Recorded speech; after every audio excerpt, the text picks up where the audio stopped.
আসসালামু আলাইকুম। দ্বিতীয় পারা রুকু ২৮।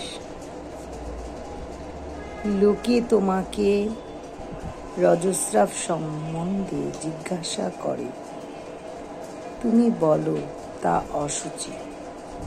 সুতরাং রজস্রাবকালে স্ত্রী সঙ্গ বর্জন করবে এবং যতদিন না তারা পবিত্র হয় তাদের নিকট সহবাসের জন্য যেও না। তৎপর যখন তারা উত্তম রূপে পরিশুদ্ধ পবিত্র হবে তখন তাদের নিকট ঠিক সেইভাবে গমন করবে যেভাবে আল্লাহ তোমাদের আদেশ দিয়েছেন। নিশ্চয় আল্লাহ ক্ষমা প্রার্থীগণকে এবং যারা পবিত্র থাকে তাদের পছন্দ করেন। তোমাদের স্ত্রী তোমাদের শস্যক্ষেত্র স্বরূপ।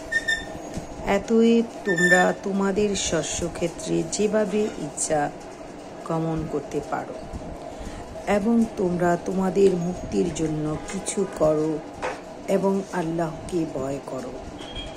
আর জেনে রেখো যে নিশ্চয়ই তোমরা আল্লাহর সম্মুখীন হবে এবং বিশ্বাসীগণকে সুসংবাদ দাও। তোমরা সৎ কাজ, আত্মসংযম ও মানুষের মধ্যে শান্তি স্থাপন করবে না বলে আল্লাহর কাছে শপথ করো না। আল্লাহ সর্বশ্রোতা, সর্বজ্ঞ। তোমাদের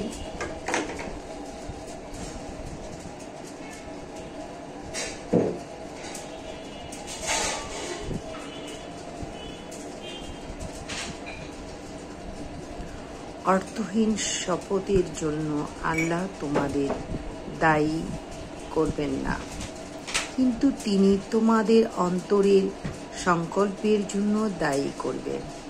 আল্লাহ ক্ষমাশীল, সহিষ্ণু। যারা নিজেদের স্ত্রীর কাছে না যাওয়ার কসম করে তারা ৪ মাস অপেক্ষা করবে। তারপর তারা যদি মিলে যায় তবে নিশ্চয়ই আল্লাহ ক্ষমাশীল, পরম দয়ালু।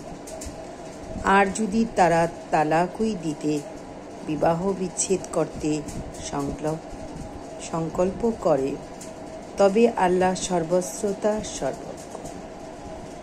তালাকপ্রাপ্তা নারীগণ ৩ রজস্রাবকাল প্রতীক্ষায় থাকবে, অর্থাৎ বিবাহ করা থেকে বিরত থাকবে।